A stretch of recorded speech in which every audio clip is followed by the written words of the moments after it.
বাতিল যারা হয় তাদের সাথে কখনো মুসলমানদের মুমিনের বন্ধুত্ব হতে পারে? মুমিনের কখনো বন্ধুত্ব হতে পারে না। আল্লাহ রাব্বুল আলামিন কোরআনুল কারীমের মধ্যে বলেন, ইয়া আইয়ুহাল্লাযীনা আমানু লা তাত্তাখিযুল কাফিরিনা আউলিয়া লা তাত্তাখিযুল কাফিরিনা আউলিয়া মিন দুনিল মুমিনিন। আমাদের সমাজে বহু মানুষ আছে ভালো মানুষকে ছেড়ে খারাপ মানুষকে বন্ধু বানায়, আছে না নাই? আবার বহু মানুষ আছে নিজেদের মুসলমানদেরকে বন্ধুত্ব না বানিয়ে মুশরিক আর কাফেরদেরকে বন্ধুত্ব বানায়, আছে না নাই? একটু আওয়াজ দেন না, আছে না নাই? আল্লাহ রাব্বুল আলামিন বললে, হে মুমিনরা খবরদার এই কাজ করা যাবে না। ইয়া আইয়ুহাল্লাযীনা আমানু, হে ঈমানদারেরা, লা তাত্তাখিযুল কাফিরিনা আউলিয়া, তোমরা কাফেরদেরকে কখনো বন্ধু বানাইবা না, কখনো তাদের সাথে বন্ধুত্বের সম্পর্ক স্থাপন করবা না। কাদেরকে বাদ দিয়ে? মিন দুনিল মুমিনিন, মুমিনদেরকে পিছনে ফেলে কাফেরদেরকে সামনে আগায়া বন্ধু বানানো যাবে না। এটা নিষেধ করেছেন কে? বলেন, নিষেধ করেছেন কে? আল্লাহ নিষেধ করে দিয়েছেন। সম্মানিত শ্রদ্ধাভাজন মুসল্লিয়ানে কেরাম, মুরব্বিয়ানে আযম, পর্দার অন্তরালে অবস্থানরত শ্রদ্ধেয় সম্মানিত মা ও বোনেরা, আল্লাহ রব্বুল আলমিনের দরবারে কালিমাতুশ শুকর আদায় করছি যে মহান রব্বুল আলমিন আমাদেরকে জুমার নামাজে আসার বসার তৌফিকটুকু দান করেছেন। এই জন্য সকলে অন্তরস্থল থেকে কালিমাতুশ শুকর আদায় করে বলে আলহামদুলিল্লাহ। লক্ষ কোটি দরুদ ও সালাম পেশ করছি আকায়ে নামদার তাজদারে মদিনা রহমাতুল লিল আলামিন শাফিউল মুজনিবিন, আমার আপনার কলিজার টুকরা নবী মুহাম্মদুর রাসূলুল্লাহ সাল্লাল্লাহু আলাইহি ওয়াসাল্লামের রওজা আত্তারে সকলে বলি সাল্লাল্লাহু আলাইহি ওয়াসাল্লাম। সম্মানিত উপস্থিতি, আল্লাহ রাব্বুল আলামিন পৃথিবীর শুরু লগ্ন থেকেই হক আর বাতিলের একটা প্রতিদ্বন্দ্বিতা কায়েম করে দিয়েছেন। যেখানে হক আছে ওখানে বাতিল থাকে, যেখানে বাতিল আছে ওখানে হকের ব্যবস্থা করে দেন কে? আল্লাহ। তো যেখানেই বাতিল মাথা ঝাড়া দিয়ে উঠেছে ওখানে আল্লাহ রাব্বুল আলামিন হককে পাঠিয়ে বাতিলের মস্তকটাকে কেটে মাটিতে ফেলে দিয়েছেন, ঠিক কিনা বলেন? হযরতে মূসা আলাইহিস সালাতু ওয়াস সালামের সময় আল্লাহ রাব্বুল আলামিন বাতিল মাথা ঝাড়া দিয়ে উঠেছিল, নাম ছিল ফেরাউন। নাম কি? ফেরাউন। ফেরাউন দুনিয়াতে আগে আসছে নাকি মূসা আগে আসছে? একটু আওয়াজ দেন। ফেরাউন দুনিয়াতে তার অত্যাচারের কার্যক্রম চালিয়েছে আগে নাকি মূসা আলাইহিস সালাতু ওয়াস সালাম আসছেন আগে? ফেরাউন আগে আসছে। ফেরাউন আগে এসে পৃথিবীতে অত্যাচারের রাজ্য কায়েম করেছে, মানুষদেরকে তার প্রভুত্ব মানানোর জন্য চেষ্টা করেছে, নিজেকে সবচেয়ে বড় খোদা দাবি করেছে, বলে নাউজুবিল্লাহ। যেই অত্যাচার আর জুলুমের কারণে আল্লাহ রাব্বুল আলামিন এই অত্যাচারিত মানুষদেরকে ফেরাউনের অত্যাচার থেকে বাঁচানোর জন্য আল্লাহ রাব্বুল আলামিন হকের জান্ডাবাহী, হকের বার্তাবাহক হিসেবে আল্লাহ রাব্বুল আলামিন পৃথিবীতে পাঠিয়ে দিলেন হযরতে মূসা আলাইহিস সালাতু ওয়াস সালামকে। ঠিক যখনই আবার নমরুদ পৃথিবীতে অত্যাচার নিয়ে এসেছে, আল্লাহর রুবুবিয়তের উপরে কটাক্ষ করে নিজেকে প্রভু হিসেবে দাবি করেছে, আল্লাহ রাব্বুল আলামিন ইব্রাহিম খলিলুল্লাহর মাধ্যমে তার মূর্তি সহ তার প্রভুত্ব সহকে আল্লাহ রাব্বুল আলামিন ধ্বংস করে দিয়েছেন, ঠিক কিনা বলেন? তো বিশ্বনবী রাহমাতুল লিল আলামিনের আসার আগে পৃথিবীতে অত্যাচার, অনাচার, নিপীড়নে ভরপুর ছিল, যেটাকে আইয়ামে জাহিলিয়াত বলা হয়, অন্ধকারের যুগ বলা হয়, যেখানে মানুষ নিজের কন্যা সন্তানকে জীবন্ত ফুতে ফেলতো মাটিতে। নাউজুবিল্লাহ বলেন।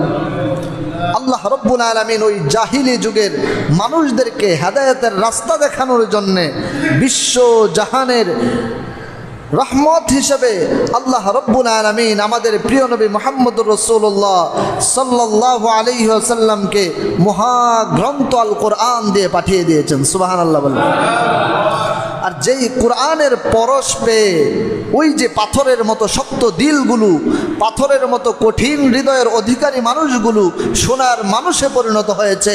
যেই মানুষগুলো পাথর দিলওয়ালা মানুষগুলো আল্লাহর ভয়ে সারা রাত্রিভর কেঁদেছে, রাতভর যায় নামাজে দাঁড়িয়ে দাঁড়িয়ে নামাজে কাটিয়ে দিয়েছে। সুবহানাল্লাহ বলে এই কোরআনের পরশ পেয়েছে।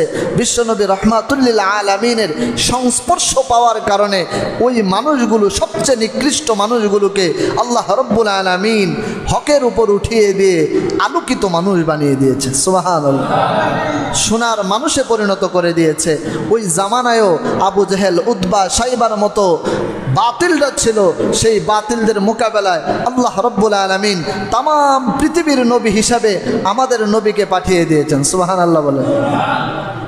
তো এই যুগে যুগে হক আর বাতিলের লীলা খেলা চলেছে, চলতেছে, চলবে।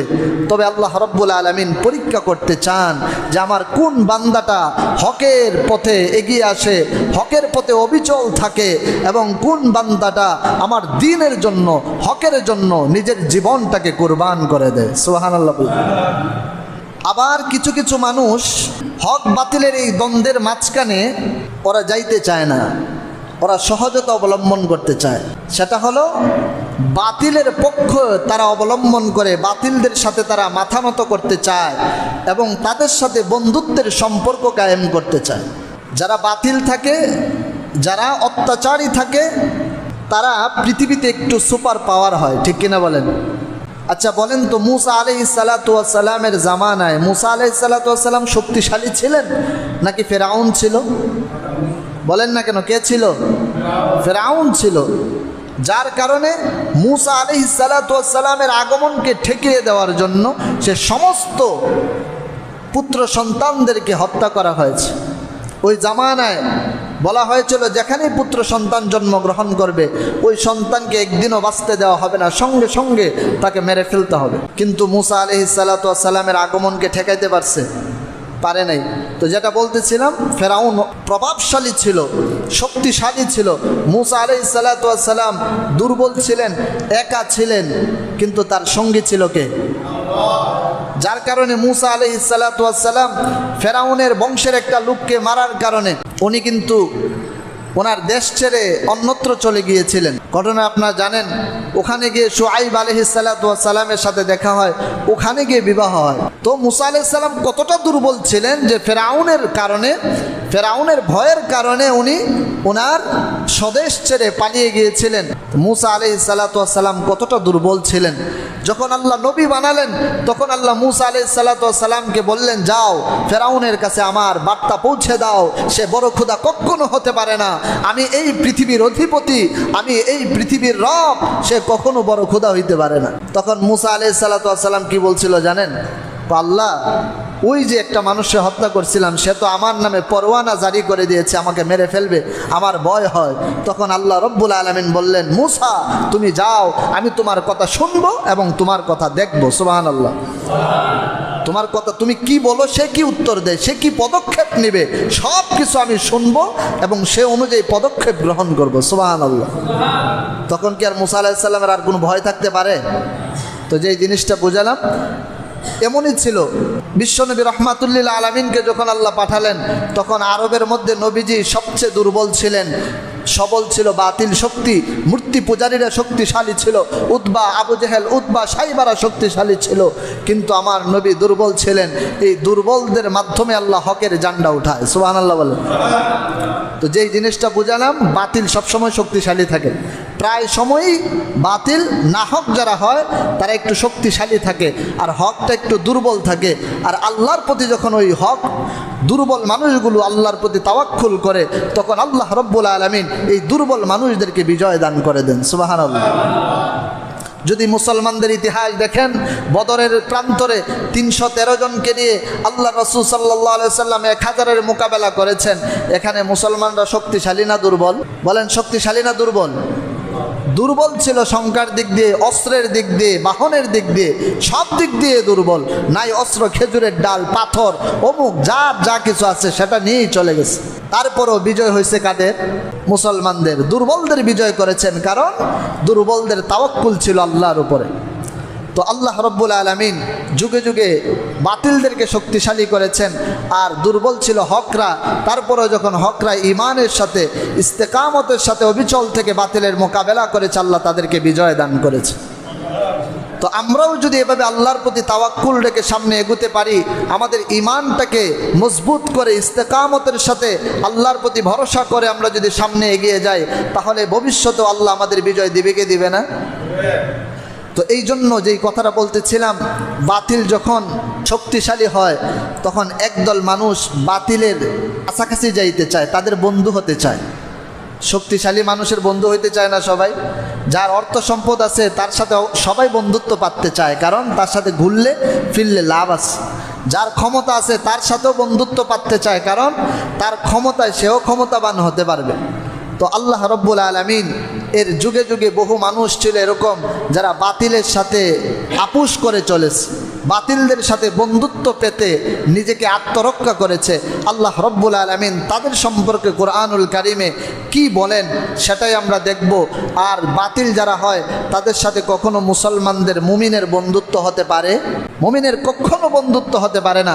আল্লাহ রব্বুল আলামিন কোরআনুল কারিমের মধ্যে বলেন, ইয়া আইয়ুহাল্লাযীনা আমানু লা তাত্তাখিযুল কাফিরিনা আউলিয়া لا تتخذوا الكافرين أولياء من دون المؤمنين।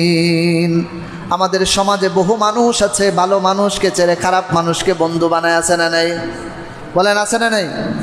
আবার বহু মানুষ আছে নিজেদের মুসলমানদেরকে বন্ধুত্ব না বানিয়ে মুশরিক আর কাফেরদেরকে বন্ধুত্ব বানায়, আছে না নাই? একটু আওয়াজ দেন না, আছে না নাই? আল্লাহ রব্বুল আলামিন বললে, হে মুমিনরা খবরদার এই কাজ করা যাবে না। ইয়া আইয়ুহাল্লাযীনা আমানু, হে ঈমানদারেরা, লা তাত্তাখিযুল কাফিরিনা আউলিয়া, তোমরা কাফেরদেরকে কখনো বন্ধু বানাইবা না, কখনো তাদের সাথে বন্ধুত্বের সম্পর্ক স্থাপন করবা না। কাদেরকে বাদ দিয়ে? মিন দুনিল মুমিনিন, মুমিনদেরকে পিছনে ফেলে কাফেরদেরকে সামনে আগায়া বন্ধু বানানো যাবে না। এটা নিষেধ করেছেন কে? বলেন নিষেধ করেছেন কে? আল্লাহ নিষেধ করে দিয়েছেন। এবার আসেন, কেন মানুষ কাফেরদেরকে বন্ধু বানায়, কেন বাতিল পন্থীদেরকে বন্ধু বানায়? কারণ তারা তাদের কাছ থেকে ক্ষমতা চায়, ইজ্জত চায়, সম্পদ চায়। আল্লাহ রব্বুল আলামিন এই কথাটাও কোরআনুল কারিমে সুস্পষ্টভাবে বলে দিয়েছেন। আমার আল্লাহ বলেন কেন তারা বন্ধু বানায়। আল্লাহ বলেন, আল্লাযীনা ইয়াত্তাখিযুনাল কাফিরিনা আউলিয়া মিন দুনিল মুমিনিন, যারা কাফেরদেরকে বন্ধু বানাবে মুমিনদেরকে ছাড়া। কেন তারা বন্ধু বানায়? আল্লাহ বলতে চান, প্রশ্ন করছেন তাদেরকে, আয়াবতাগুনা ইনদাহুমুল ইজ্জা, তারা কি ওই কাফেরদেরকে এই জন্য বন্ধু বানায় যে তাদের কাছে সম্পর্ক রাখলে আমি সম্মানিত হব, আমি পদ পাবো, আমি সম্মান পাবো, আমি ক্ষমতা পাবো, আমি অর্থ সম্পদের মালিক হতে পারবো? এই জন্য কি তারা বন্ধু বানায়? ইজ্জত আর সম্মান পাওয়ার জন্য কি তারা বন্ধু বানায়? তবে আল্লাহ রব্বুল আলামিন জানিয়ে দেন, যদি এই রকম কোনো কারণে তুমি কাফেরদের সাথে লিয়াজু করে চলো, যদি কাফেরদেরকে তুমি বন্ধু বানাও, যদি তাদের কথা মতো তুমি উঠো আর বসো, তাদের কাছে আশ্রয় গ্রহণ করো, তাহলে মনে রাখবা, ও দুনিয়ার মানুষ, বলেন তো সম্মানের মালিক কে? আর একটু আওয়াজ দিয়ে বলেন, সম্মানের মালিক কে? যেই জিনিসটা পাবার জন্য তুমি কাফেরকে বন্ধু বানাইলা, আমি আল্লাহর কথাকে তোয়াক্কা করে, আমি আল্লাহর নিষেধাজ্ঞাকে অমান্য করে তুমি কাফেরকে বন্ধু বানিয়েছো। কেন? তুমি ক্ষমতা পাইবা, তুমি সম্পদ অর্জনের জন্য, তোমার সম্মানের জন্য বন্ধু বানিয়েছো।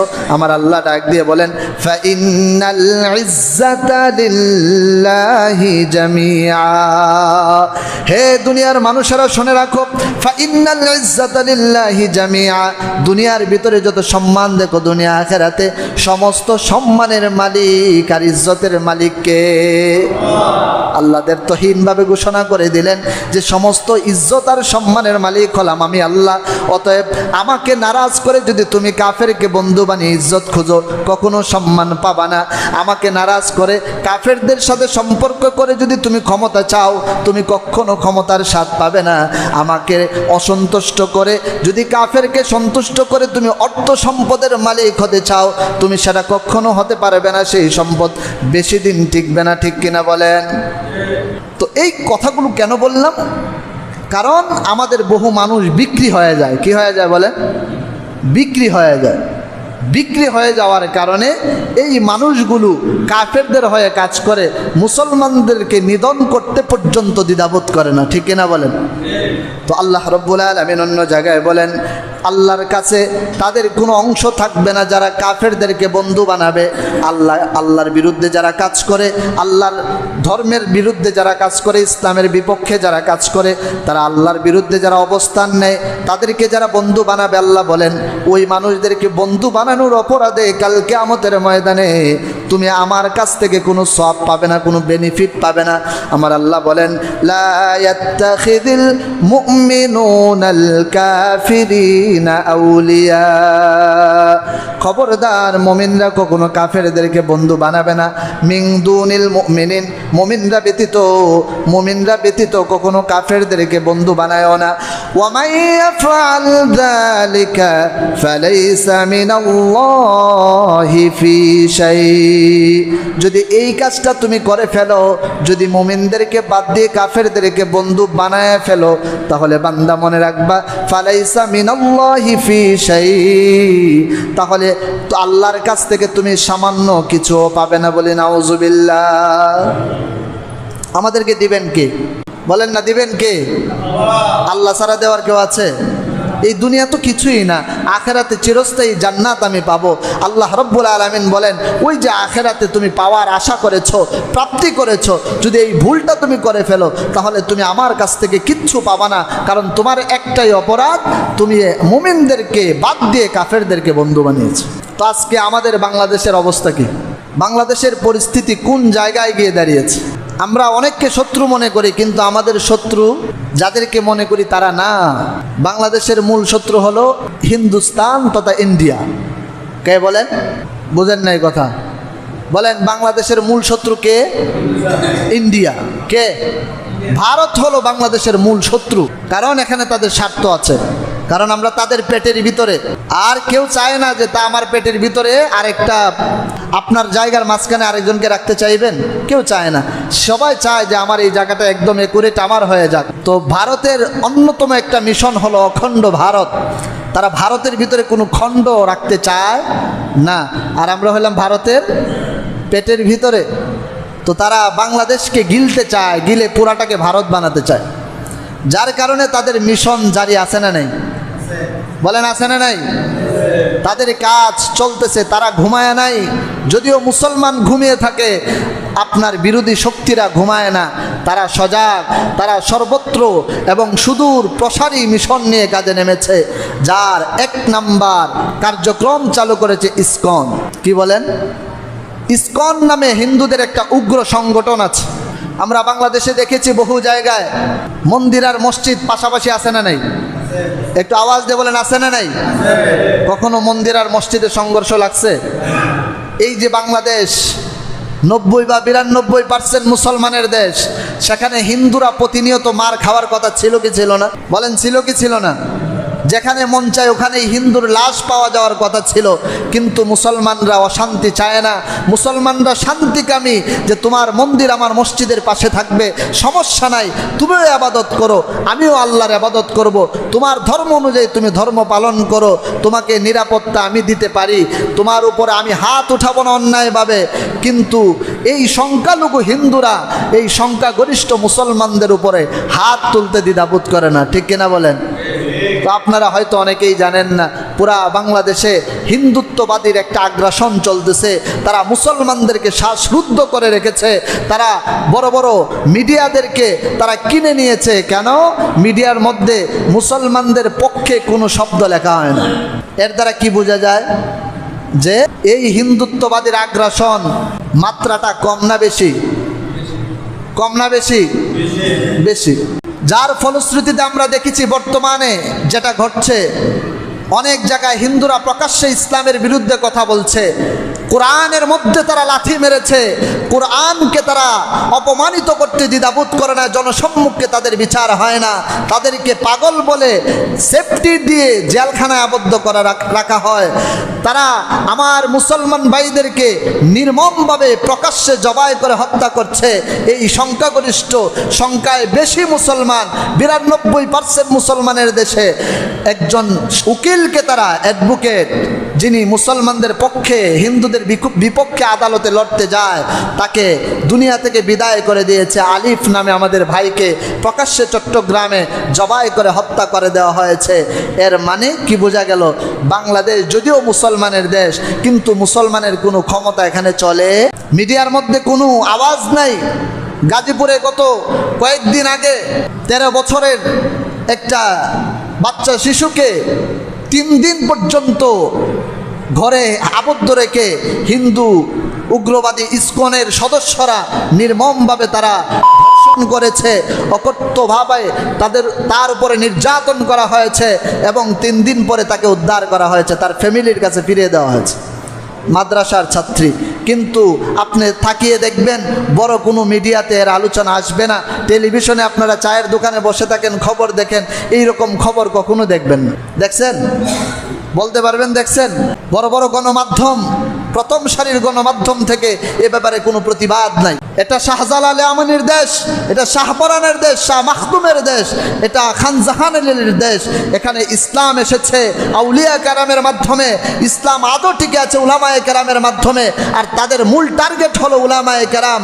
আর আমরা দায়িত্বহীনভাবে ঘোষণা করতে চাই, এই বাংলার জমিনে কোনো ইসকন হিন্দুত্ববাদী, উগ্রবাদী, হিন্দুত্ববাদী ইসকন, সন্ত্রাসবাদী ইসকনের সদস্য থাকতে পারবে না। ঠিক কিনা বলেন? আরেকটু আওয়াজ দিয়ে বলেন ঠিক কিনা? তো তাদেরকে নিষিদ্ধ করতে হবে অন্তর্বর্তীকালীন সরকারের প্রতি বিনীত নিবেদন। কিন্তু লাভ কি? এটা ব্যর্থ আবেদন, এটা আমাদের ব্যর্থ আবেদন। তাদের পক্ষ থেকে কোনো বিবৃতি আসে না। আজকে যদি কোনো হিন্দু একটা মেয়ের হতো, যদি কোনো হিন্দু একটা মানুষকে মুসলমানরা গুম করত, তাহলে দেখতেন তুলপাড় শুরু হয়ে যেত। কোনো হিন্দু শিশুকে যদি নির্যাতন করা হতো, তাহলে দেখতেন নারীবাদী সংগঠন উঠে পড়ে লেগে যেত। কিন্তু আজকে মাদ্রাসার ছাত্রী বলে, মুসলমান বলে, তার পক্ষে কেউ কথা বলেন। তো এই জন্য নিজেরা সচেতন হন। আরেকটা বড় সতর্ক বার্তা হলো মা বোনদের প্রতি। এখন তো প্রেম প্রীতির জোয়ার বইতেছে, যার সাথে প্রেমে লিপ্ত হয়ে যায়। বিশেষ করে হিন্দু ছেলেদের একটা ইসকনের মূল একটা ইনভেস্ট, তারা মুসলমানদের মা বোনদেরকে ভালো থাকতে দেবে না। তারা তাদের সতীত্ব হরণ করার জন্য উঠে পড়ে লেগেছে। কিভাবে? তারা প্রেমের প্রলোভন দেখিয়ে, বিবাহের প্রলোভন দেখাবে, যে বলবে আমি তোমার জন্য মুসলমান হয়ে যাব। কত সুন্দর কথা। তখন একটা বোন যখন দেখে যে আহারে, একটা হিন্দুকে যদি আমি এই প্রেম করেই যদি মুসলমান বানাতে পারি, তো এটা অনেক বড় সওয়াবের জিনিস। নাউজুবিল্লাহ বলবেন না? যখন দেখে ওই হিন্দু ভাইটা যে কত সুন্দর, আমার হিজাব পরলে পর্দাকে প্রশংসা করে, না তোমার পর্দা আমার ভালো লাগে, মুসলমানদের কোরআন তেলাওয়াতটা আমার কাছে অনেক ভালো লাগে, মুসলমানদের রীতিনীতি আমার কাছে খুব ভালো লাগে, এই সব মিষ্টি মিষ্টি কথা বলে তাদেরকে প্রলোভন দেখিয়ে নিজেদের আয়ত্ত নিয়ে যায়, নিয়ে তাদেরকে হয়তো দর্শন করে, এবং অথবা তাদেরকে ব্ল্যাক ম্যাজিক করে, অথবা তাদেরকে ইন্ডিয়াতে পাচার করে দেয়, পতিতালয়ে পাচার করে দেয়, ইন্ডিয়াতে পাচার করে দেয়, অথবা তাদেরকে মেরে ফেলে। এই হলো তাদের মিশন। এখানে শুধু বিবাহিত অবিবাহিত না, বিবাহিত অবিবাহিত যেই হোক, ওদের টার্গেট হলো মুসলিম নারীরা। তো এই জন্য মুসলমান নারীদেরকে সতর্ক থাকতে হবে যে আল্লাহ রব্বুল আলামিনের কুরআনুল কারিমে যে বলেছেন যে তোমরা বিধর্মীদের সাথে, মুশরিকদের সাথে, কাফেরদের সাথে বন্ধুত্ব করবা না। এই কথাকে নিজেদের অন্তরে লালন করে, এই কথাটা লালন করতে হবে। সে হয়তো আমার কলিগ হবে, সে হয়তো আমার চাকরিতে একসাথে আমরা চাকরি করি, যেখানেই হোক, আমার প্রতিবেশী হোক, হিন্দুদের সাথে গভীর সম্পর্কে জড়ানো যাবে না। আল্লাহ রব্বুল আলামিন আমাদেরকে এই উগ্রবাদী, সন্ত্রাসবাদী, জঙ্গি গোষ্ঠী ইসকনের হাত থেকে আল্লাহ রব্বুল আলামিন আমাদেরকে বাঁচার তৌফিক দান করুক, এবং তাদের প্রতি, তাদের বিরুদ্ধে সমস্ত মুসলমানদেরকে, বাংলার মুসলমানদেরকে সোচ্চার হওয়ার তৌফিক দান করুক। সকলে বলে আমিন। ওয়া আখিরু দাওয়ানা আলহামদুলিল্লাহি রাব্বিল আলামিন।